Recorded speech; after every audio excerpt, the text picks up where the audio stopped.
चंद्र भगवान की जय। साथियों, आज हम आपको बताने वाले हैं कुछ टोटके और ऐसे अचूक उपाय जिससे हमारे घर में लक्ष्मी नहीं रुक पाती है और हमेशा बैशबाजी होती है। और हमेशा मतलब ये समझो कि अगर चार लोग कहीं कहीं से काम करके आते तो हमारे घर में सुख शांति नहीं रहती है। आपको करना क्या है, जो सोमवार वाला दिन हो, सोमवार वाला दिन यानी शिव जी का दिन होना चाहिए।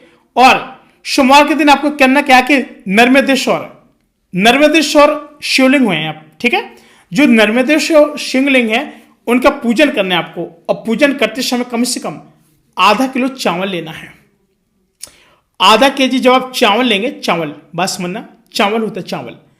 अगर आप आधा केजी चावल लेते हैं और चावल को आप शिव जी लिंग के सामने लेके जाते हैं और उन्हीं के सामने उस आधा किलो चावल से एक मुट्ठी भर ऐसे चावल लेते हैं और भगवान को चढ़ाते हैं इस तरीके से, तो उससे होता क्या है, सबसे बड़ी बात तो ये होती है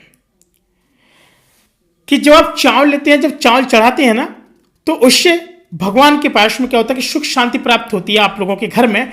लेकिन जो बचा हुआ चावल है उसका क्या करें, सबसे बड़ा पॉइंट ये होता है, क्या उस चावल को हमको किसी भिखारी को देना चाहिए या फिर मंदिर के पुजारी को देना चाहिए। बात समझना साथियों, कहते हैं ना कि दाने दाने में भी ना खाने वाले का नाम लिखा होता है, लेकिन कहावत में भी एक चीज बताई गई है, जब दाने दाने में खाने वाले का नाम लिखा है तो जो चावल है चाहे आप भिखारी को दे दें या फिर आप अपने पुजारी को दे दें। पुजारी है तो पुजारी को दे दें सर्वप्रथम, इसके बाद भिखारी नहीं है, अगर भिखारी है तो भिखारी को दे दें, किसी को भी दे दें, कोई दिक्कत नहीं आएगी।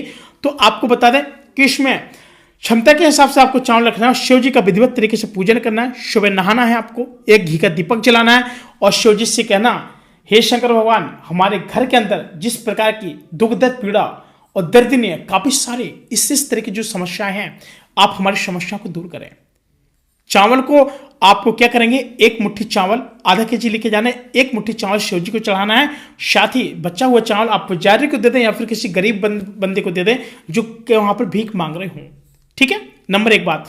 नंबर दूसरी बात मैं आपको बता दूं कि इसके दौरान जो मंदिर हो या जरूरतमंद लोग हैं, अगर आपके पास सफेद पोशाक है, सफेद पोशाक, तो आप किसी को सफेद पोशाक है तो आप लोग उनको अवश्य दान कर दें और इससे भी आपको लाभ प्राप्ति होगी। और जो टोटका है घर का, जो दरिद्रता है, अगर किसी ने आपके घर में कुछ करा दिया है, आप नहीं समझ पा रहे हैं और आर्थिक समस्याएं हैं, निपटारा नहीं हो पा रहा है, तो आपका अवश्य निपटारा होगा। बोले सिया रामचंद्र भगवान की जय, बोले शंकर भगवान की जय।